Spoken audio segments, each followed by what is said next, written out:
Good day, everyone. I am Haran Clark D. Zalsos, the reporter. So today's video, I will discussing all about the Biofloc-based aquaculture system. So next, we should know what is Biofloc system. Biofloc system are based on the concept of cultivating of microbial community within the production unit. And this microbial community provides important ecosystem services, including the cycling of waste material and the provision of supplemental nutrition to the target crop. External inputs include the feed and, in many cases, supplemental carbon or bicarbonate to support the target growth and to meet the needs of the microbial community. While inputs also include the energy for supplemental aeration or oxygenation and mixing to maintain the suspended aerobic microbial consortium. The Biofloc aquaculture system has grown over the past 20 years because this system can provide comparatively biosecure, more environmental benign, and also the financially sustainable aquaculture production. The example is the shrimp and the tilapia are well suited to take the advantage of natural productivity in aquaculture system because it represents quickly expanding commercial industries worldwide. The aquaculture production of an important tilapia species such the Oreochromis niloticus more than doubled between 2001 and 2007, from 1,030,888 tons to 2,121,009 tons. The production of the most commonly cultured marine shrimp is the Lithopenaeus vanami, more than double from 982,663 tons in 2003 to 2,296,630 tons in 2007. And these biofloc technologies can be applied in ponds, tanks, and raceway of various scales. For centuries, fertilized ponds have provided a basis for artisanal production of fish and shrimp. As early as the late 1970s, a group in Israel studied the dynamics of fish culture system, enriched with organic material, developing the concept of heterotrophic food web. At the same time, Stephen Surfling and Dominic Mendola conceptualized and developed the business based on industrial production of tilapia and shrimp in systems with dense microbial communities with reduced reliance of water exchange. And in the early 1990s, two groups working independently in Israel and the United States, they began to publish a series of papers on the application of reduced and then zero exchange production technologies for the tilapia and shrimp, and it demonstrated the assimilation of excess nitrogen into microbial biomass and its mineralization through nitrification and denitrification process. And at the same time, the Oceanic Institute reported on the growth enhancement effects of the factors in pans water from intensive culture system. And during the late 1990s, there was an increase in awareness of the potential negative implication of water exchange and the habitat alteration caused by the aquaculture. Disease epizootic and interest in biosecurity have been the major drivers toward the adoption of reduced or zero exchange of technology for all part of the production cycle, particularly in shrimp farming. These are include the adoption of low water exchange, the intensive practices for land-based shrimp and tilapia culture, and also has yielded several distinct advantages for farmers. Expenses are reduced as the cost of aeration is typically lower than the cost of exchanging water, and its contribution of natural productivity can reduce feed costs. Intensification and reduced water use can minimize the land and water costs. For marine shrimp, reduced reliance on water exchange can provide opportunities for production in areas away from sensitivity and costly coastal land. Next is the operation. Are environmentally sustainable as water use and effluents are reduced while allowing production to be intensified. Next is the health. Health is enhanced by improving the biosecurity and control over introduction of pathogen while cultivating a diverse microbial community which may improve the competitive exclusion of dangerous pathogens. This increasing the pressure on producer to reduce the production costs and growing effort to assure the environmental responsibility interest in biofloc-based production technology continue to grow. Next is the bioflocs. Bioflocs in intensively feed aquaculture system reduce the water exchange. High inputs of nutrients support the establishment of dense microbial communities. The fish and crustaceans use only a limited portion of nitrogen and carbon offered in feed for growth and metabolism. The average of organic carbon is 13% and for the nitrogen is 29% and for the phosphorus is 16% for feed content. In biofloc system, particles are allowed to form within the culture system and a portion of microbial community responsible for nutrients cycling is contained within those particles. The algal community in system without water exchange will undergo the logarithmic growth, eventually reaching a plateau due to the light limitations. During this period, which can last 4 days in tilapia culture and up to 10 weeks in shrimp system depending on the feed inputs, production performance will largely depend upon this composition of algal community and management of associated pH and dissolved oxygen fluctuations.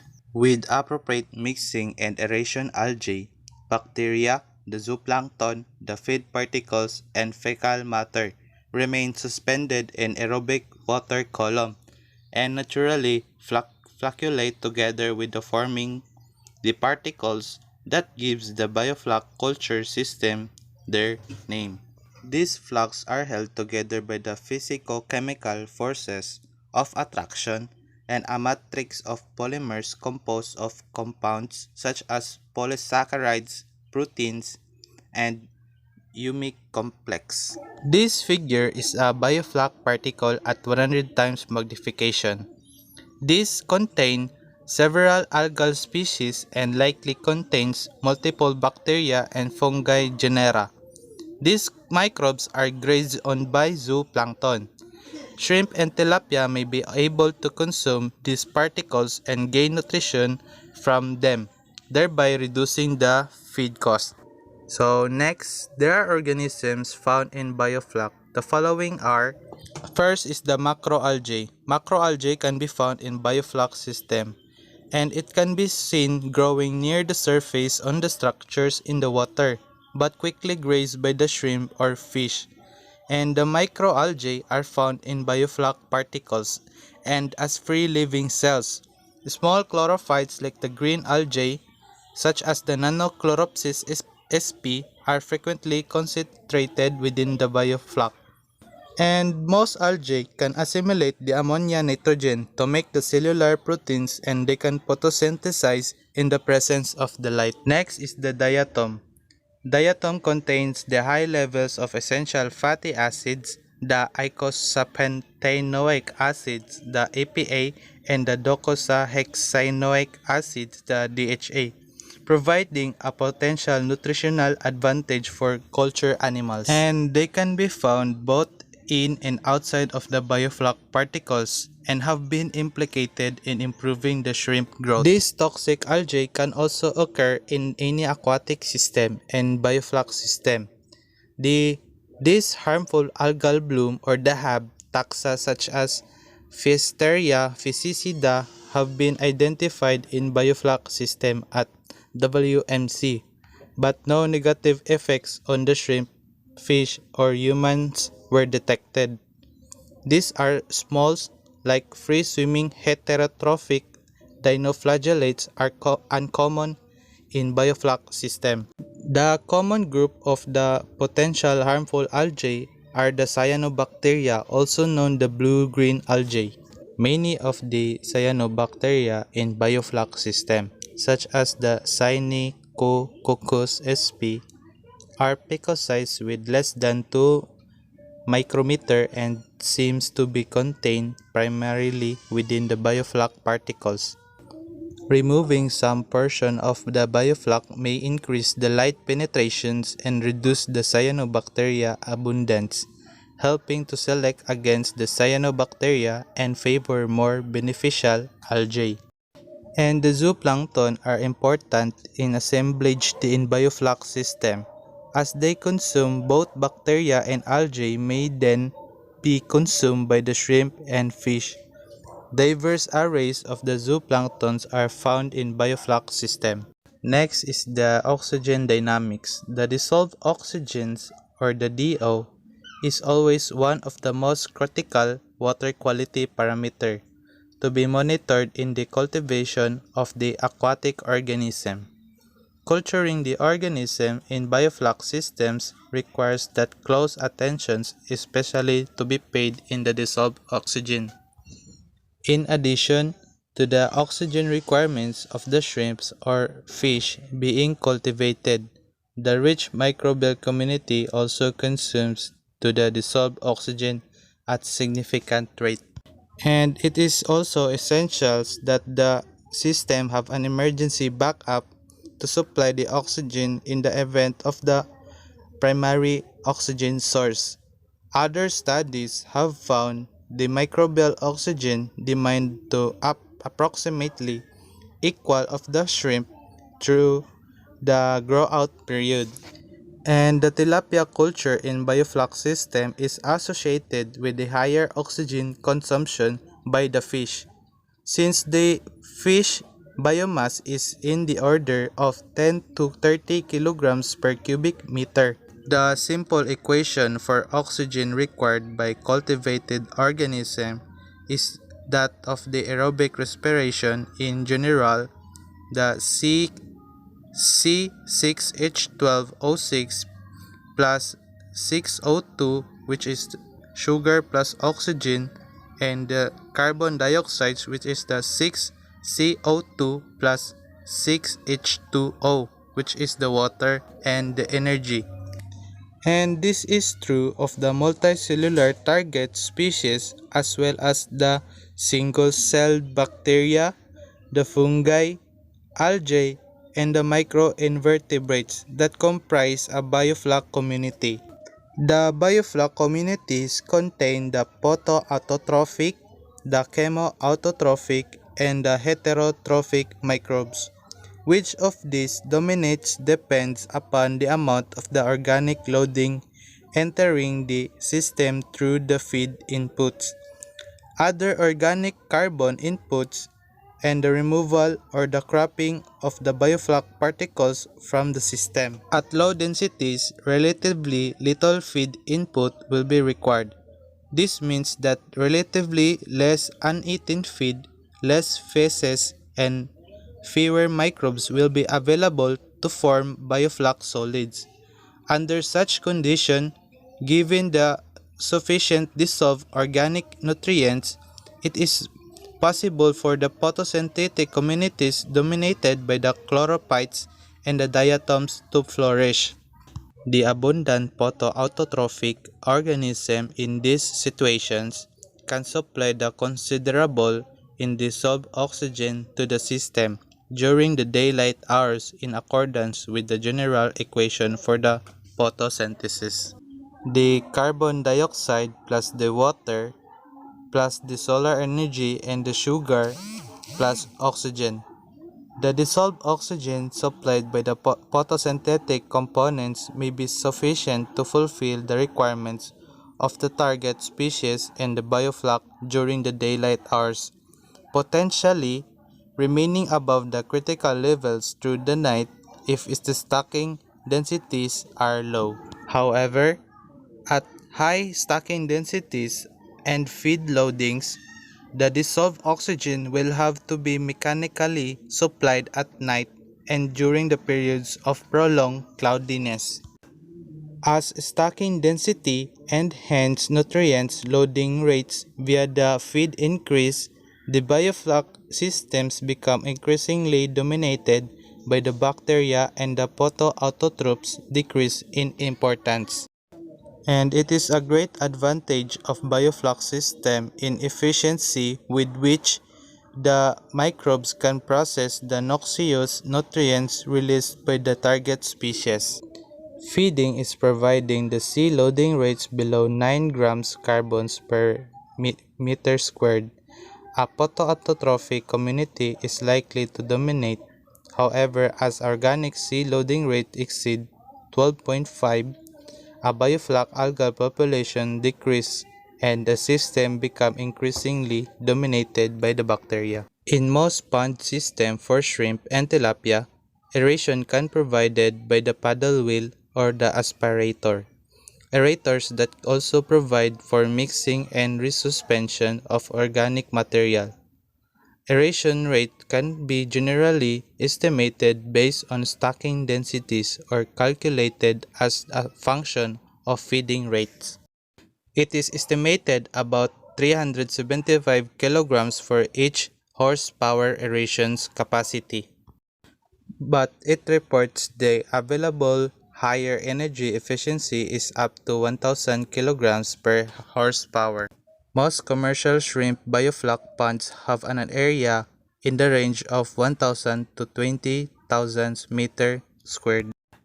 The tilapia ponds are usually smaller, having an area of 100 to 2000 meters squared. The paddle wheels and the aspirator aerators are used to both aerate and also mix the ponds. The aeration capacity installed is in the range of 20 to 60 HP per hectare for the shrimp ponds and more than 100 HP per hectare in the tilapia ponds where fish biomass in the range of 200,000 kilograms per hectare. In shrimp tank and raceway system, shrimp densities is about 300 per cubic meter, can generally be supplied with oxygen by blowers and air stones alone. It is also necessary to supply pure oxygen continuously starting as early as 2 weeks into 16 weeks grow-out period. And it have been well reviewed the physics of oxygen transfer into recirculating the aquaculture system and the engineering approaches for achieving it. And it is necessary to introduce pure oxygen into biofloc system. It can be supplied by the electrical oxygen generator and compressed oxygen or by liquid oxygen. The liquid oxygen, if available and reasonably priced, is generally preferable. For a commercial scale, high-density tank or raceway operation, liquid oxygen is more economically than compressed oxygen and it can be supplied in controlled the amounts of as needed. Example is immediately after feedings. An oxygen generator can be economically but requires an automated backup electrical generator in case of power failure. Oxygen can be introduced into the water through the variety of devices such as aeration cones or the downflow bubbles, contractors, and also the diffusion aerators or the air stones, and the oxygen injectors or the venturis. The venturi design is generally economical and efficient. The advantage of water is already being pumped for another purpose, such as circulation or heating. In biofloc system, must be well mixed to maintain the particles in suspension. If the system is well mixed, the oxygen can be injected in only a few locations and still maintain the good dissolve of oxygen levels throughout the system. And it is possible for the dissolved oxygen levels to be sufficiently high within a system while the carbon dioxide concentrations are also high.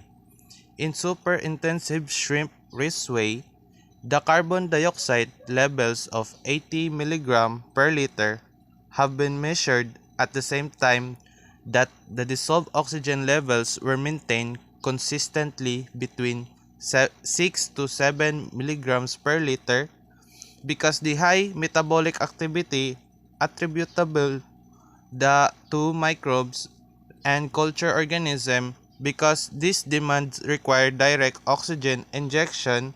The super-intensive biofloc system may be especially prone to carbon dioxide accumulation, and it is resulting in decreasing the pH. pH is the increasing the hydrogen ion concentration. The decreasing pH may be negatively impact to the growth of the cultured species and should be monitored and chemically adjusted if necessary. Carbon dioxide accumulation, both dissolved in the water and also the air above in the biofloc system, may become a problem especially in enclosed structure. This may cause in human health concern for workers and poorly ventilated structure with super intensive biofloc system. Since the carbon dioxide is heavier than the air and will flow the downward and away from slightly raised aquaculture containers, ventilations around the base and the greenhouse or the building should allow the escape of the carbon dioxide generated by the system and reduce and build up the gas in both the water and the air above it. Next is the resuspension, the mixing, and also the sludge management. An intrinsic feature of aquatic system is the sediment of the particles from the water column to the bottom. The aquatic systems are enriched with respect to the organic particles like dead algae and the feed residue or etc. at the rate of proportional to the organic loading to the system. In aquaculture, this enrichment rises with the intensity of the system. In ponds, the diffusion oxygen from the atmosphere from the water column and to the pond bottom is a slow process because the oxygen is consumed as diffuses down through the water. As a result of the typical high SOD and the slow oxygen supply, an aerobic condition can develop in the sediments layer of the lakes, river, and aquaculture system. Anaerobic microbial processes are appreciably less efficient than those in the aerobic, the oxygenated system, and thus recycling of the residue in the sediment layer is slow compared to the process in the aerated water column.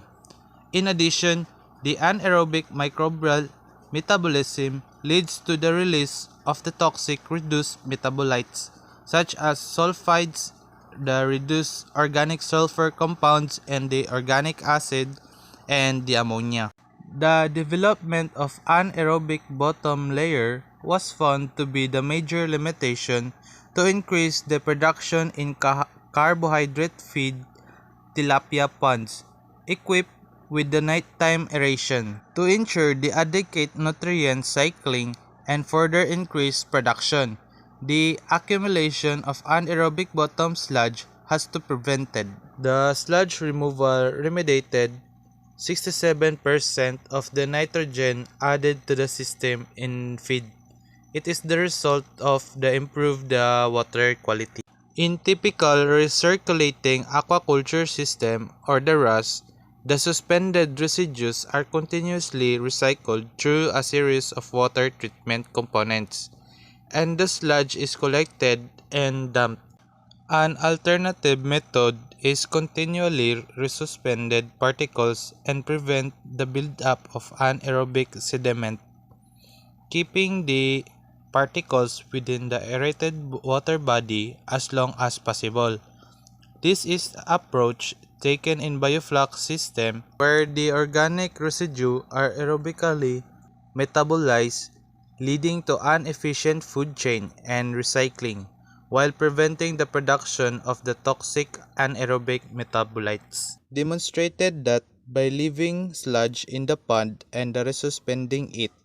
Much of the nitrogen that entered the pond as feed could not be accounted for at of the end of the production cycle, indicating the volatilization from the system. And it is important to note that even the existence of a few anaerobic sludge piles in the ponds may affect the fish or shrimp growth and also the water quality. The aeration or the supplementary oxygenation are essential to achieve the superintensive animal disease. However, the aeration is also employed to achieve the several related goals. These are the supply oxygen to the animals to overcome the oxygen limitations and thus enable the higher stocking densities, the growth, and also the yield. Then second is the distribute of the oxygen in the system horizontally and vertically. And then the mix of water and the sediment or the water interface. And last is the control sludge coverage, the location and the drainage. It is important that aeration should be designed, deployed, and also operated so as to achieve each of these goals are will be supply oxygen.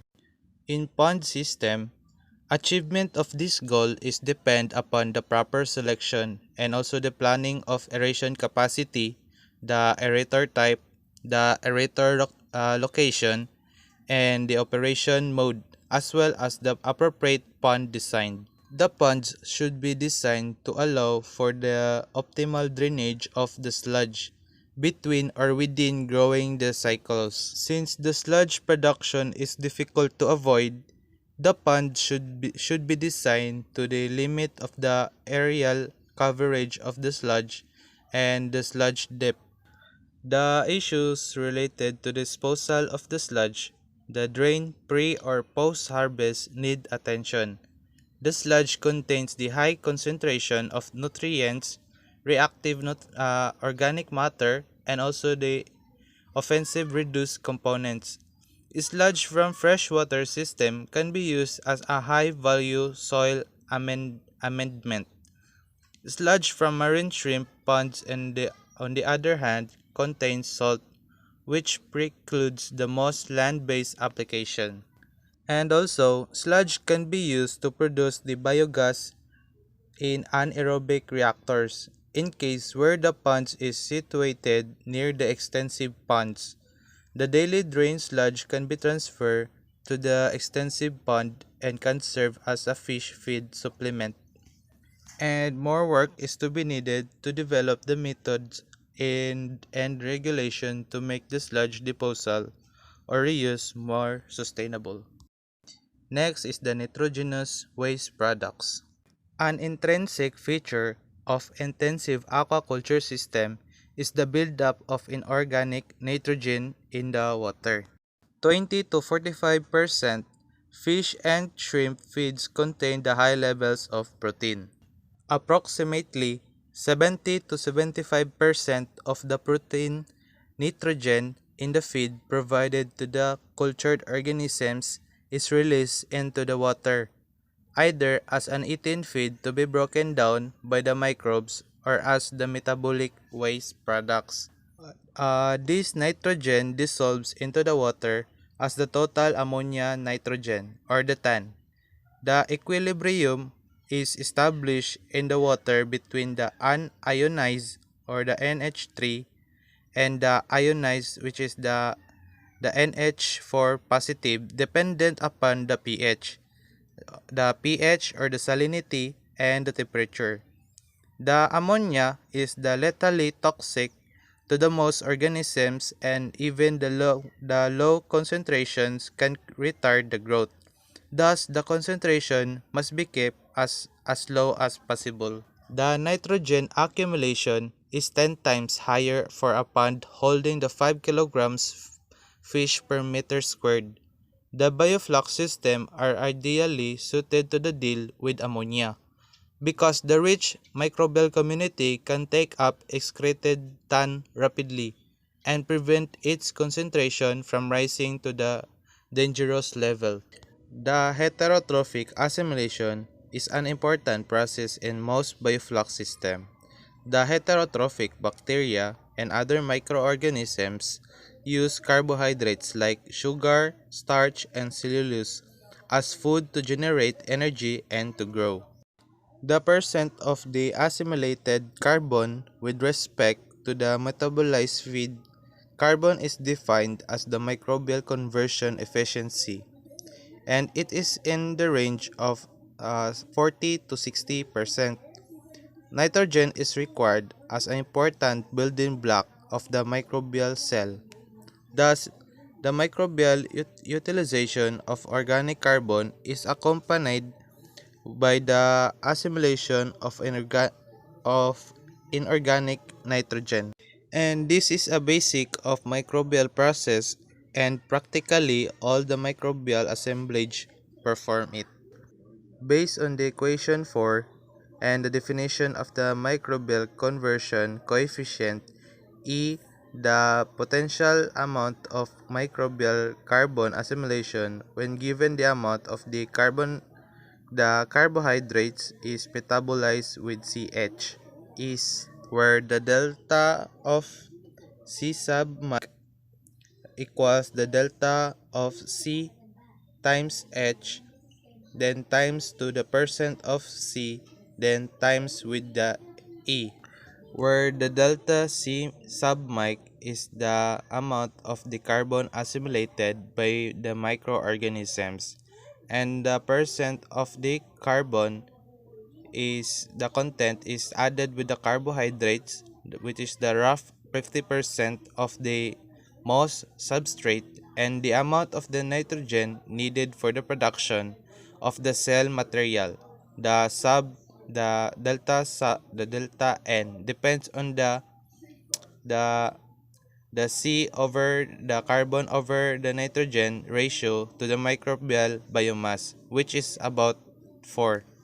And using the approximate values of the percent of C, the E, and the C over N mic as the zero point 0.5, the zero point 0.4, and 4. This where the delta of C and H equals the delta of N divided by the times of the zero point 0.5 times zero point 0.4 and divided by 4 is equals to the delta of N over 0.05. According to the equation 4, assuming that the added carbohydrate contains 50% of carbon, the CH addition needed to reduce the tan concentration by 1 milligram over L, and also the nitrogen. Example, the 1 milligrams, 1 grams, then n over cubic meter is 20 milligrams, then the 20 grams over cubic meter. This relationship enables the manager finding a high tan concentration in the pond. The following cloudy days and algae crush high animals biomass and etc. to calculate how much the carbohydrate substrate must be added to be mitigate in an otherwise dangerous situation. To estimate the amount of carbohydrate that has to be bedded in order to immobilize the ammonia excreted by the fish or the shrimp in real time. As mentioned, fish or shrimp in the pond assimilate about 25% of the nitrogen added in the feed. And it can be assumed that the tan flux into the water is the delta of tan is or generally the delta of nitrogen directly by the excretion or indirectly by microbial degradation of the organic nitrogen residue is at least 50% of the feed nitrogen flux. And partial water change, redissemination or removal of the sludge residues the tan flux in a manner that can be calculated or estimated. The amount of carbohydrate addition is needed to assimilate the tan flux into microbial proteins is calculated by using the equation 7 and 8. For example, assuming of 30% the protein feed pellets around 4.65% of nitrogen and assuming that 50% of the feed nitrogen is excreted by the percent of nitrogen excretion. We get the delta of CH times the grams equals the feed times the grams, then multiply by 0.0465 times 0.5 divided by the zero point 0.5 equals the 0.465 times the feed times with the grams. According to equation 10, the feed having 30% protein should be amended by an additional portion of straight carbohydrates amounting to 46.5% addition to the feed ration. And another means of controlling tan is to rely on nitrification. The nitrification is a two-step process in which one group of bacteria oxidizes the tan as its primary energy source, consuming the bicarbonate ions as its carbon source and producing the nitrite ions as a byproduct. Ammonia oxidizing bacteria include the genera the Nitrosomonas and the Nitrosococcus, then the Nitrospira, the Nitrosolubus, and Nitrosovibrio. The nitrite produced this process can be more toxic than ammonia, altering the hemoglobin molecule to prevent the oxygen uptake. This nitrification process also produces the nitrite and also the carbon dioxide. Nitrification is evidence in a biofloc system if nitrate is steadily increased throughout the production cycle. This is a distinct from photoautotrophic and the heterotrophic assimilation process, in which the nitrate levels remain the unchanged or decrease. Carbon dioxide production contributes to the CO2 and that is also generated by the aerobic respiration. And also, it is important to note that both nitrogen assimilation and nitrification take place in all biofloc systems. The difference among the system is the rate of use of added carbohydrates or the equivalent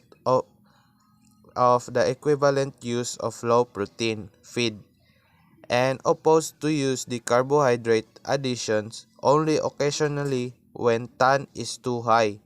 As you can see in the table, compares the implication for the water quality and economic consideration that result from the removal of 1 grams of ammonia nitrogen by the mechanisms of nitrification and heterotrophic assimilation.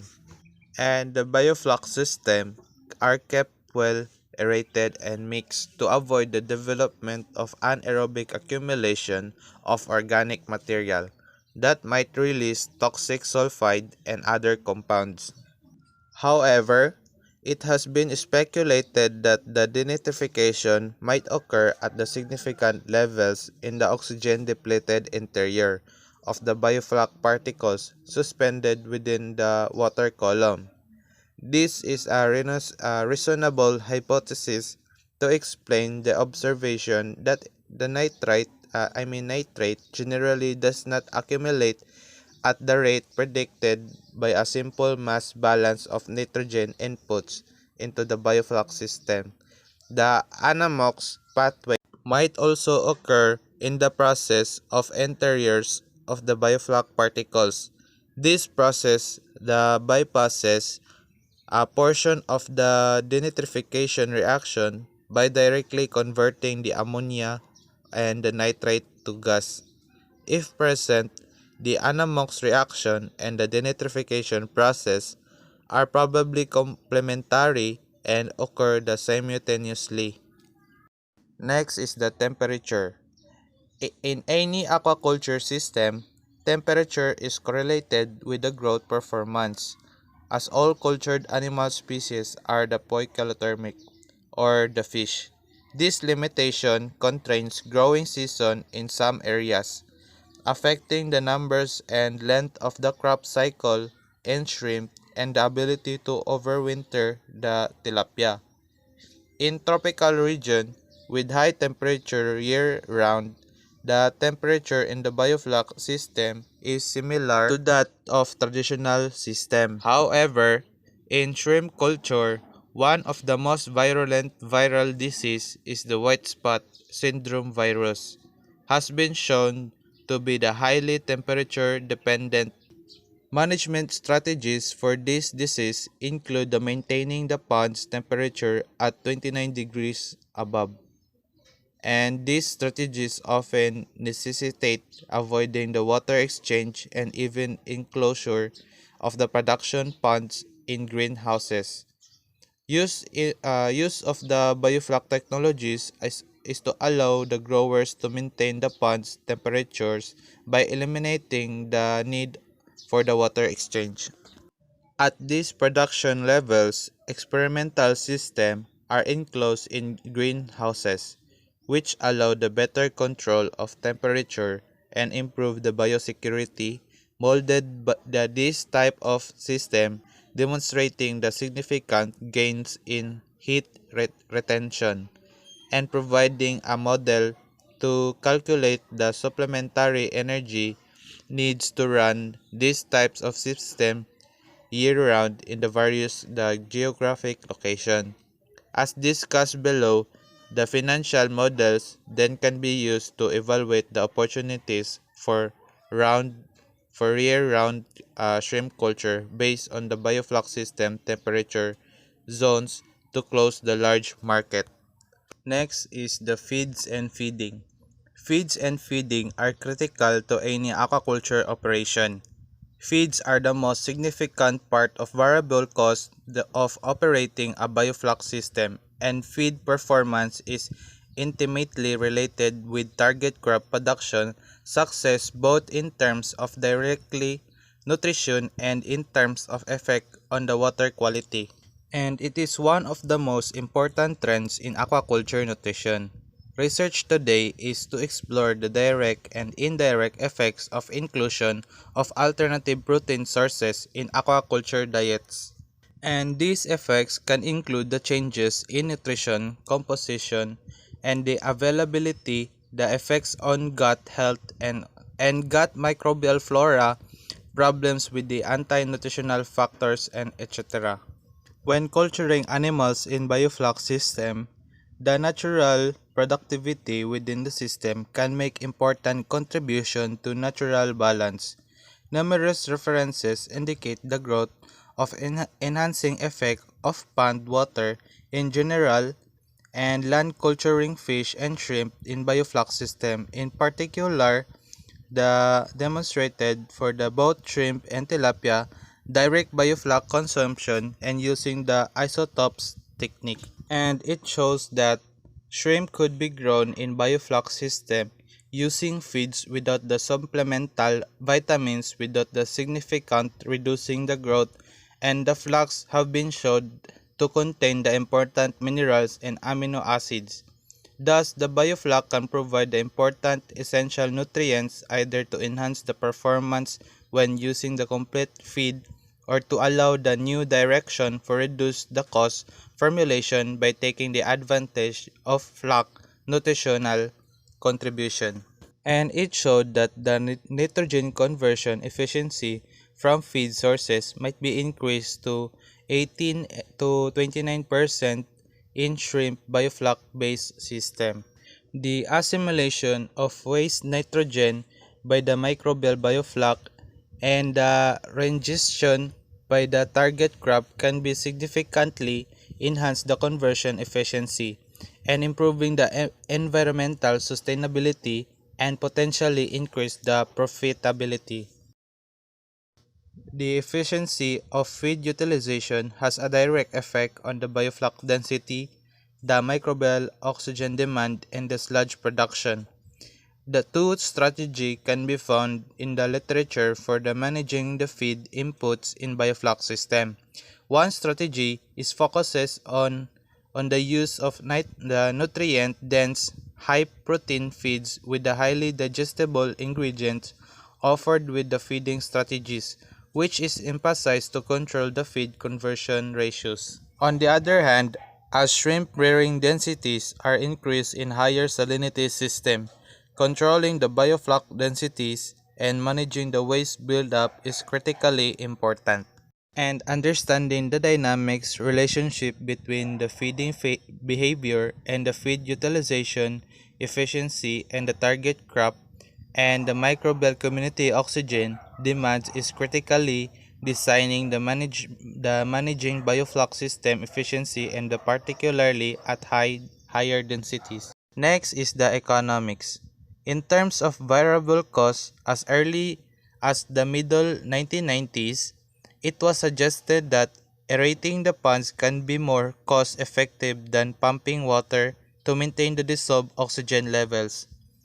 Use of aeration also allowed to increase the stocking densities and the intensification of the production.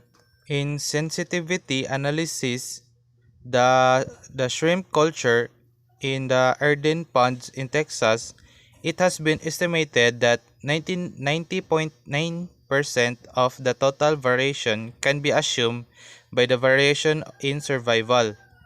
In the most shrimp culture system, the management strategies prioritized by reducing the losses of opportunistic bacterial infection or the excludable pathogens such as viruses. And for the growth rate and feed conversion efficiency also play the important roles in total cost variation in both pond-based and the intensive tank or raceway-based shrimp culture system, representing 23.1 and 19.6% respectively for the system analyzed in the United States.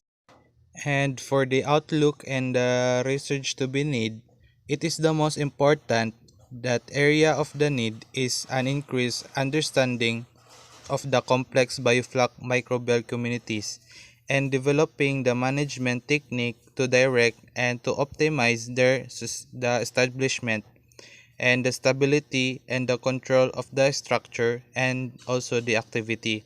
This is closely related to the issues surrounding of the water used in the system and the potential for the reuse of water within the among the production unit. And additional research is needed to be better understand factors affecting the sludge production and the management in bioflux system so as to maximize the efficiency of feed conversion to the fish or shrimp flesh while minimize the waste product or to minimize the waste production. And also clearly that there are important differences between the culture of tilapia and the shrimp in terms of the system management, the biomass, the densities, and the associated feeding rates, and also the feed composition, and also the biology of the species, particularly in terms of their ability to crop the biofloc directly from the system. And similarly, the system differences between the intensive ponds and the super intensive tank and raceway culture system can be lead into important differences in philosophy in terms of feed nutrients densities and the strategies for management of nitrogenous waste and also the cropping of the excess organic material from the system. When considering the commercial application of these technologies, it is important to carefully consider these factors as design and the management strategies are developed. The future outlook for the continued adoption and the expansion of biofloc-based production and technologies is bright, representing the important opportunities to concurrently expand the environmental sustainability while opening the option for reducing the production cost and improving the consistency and the profitability. So end of the slide. I hope you learned this topic and thank you everyone and stay safe and God bless.